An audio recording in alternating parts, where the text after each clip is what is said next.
Can physiotherapy cure paralysis? Hi, I'm Associate Professor Chan Sook Chin, the head of School of Physiotherapy in SEGi. Today, I'm going to answer Google's most searched question about physiotherapy. I didn't know there's a most searched question in Google.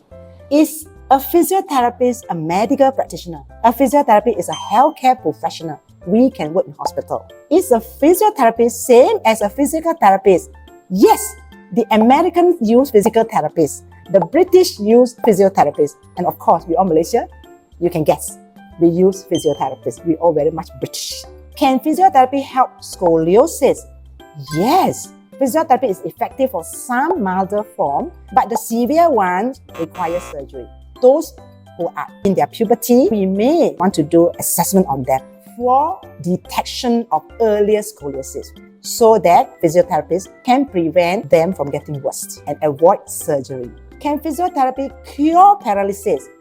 Physiotherapy cannot cure paralysis if the nerves are damaged. But if the nerves recovered, then physiotherapy will get back the strength of the weak muscles caused by the paralysis earlier on. But we don't cure.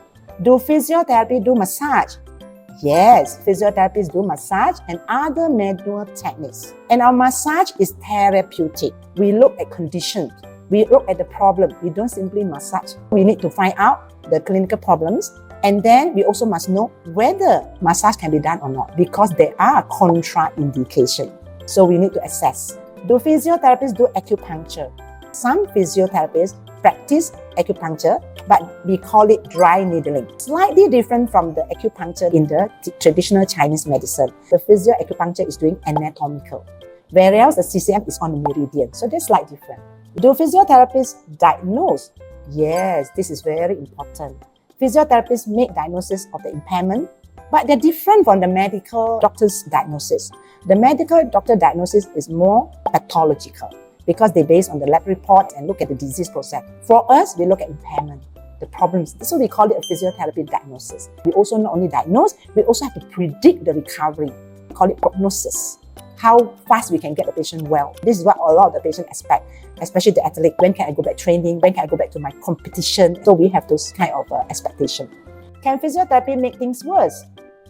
If the physiotherapist perform wrongly, such as causing burn with the use of modalities, or unsafe practice because they didn't do the assessment thoroughly, or the physio is lack of knowledge or skill, so they possibly can cause harm to the patient, or their decision making not good, they delay the recovery of the patient.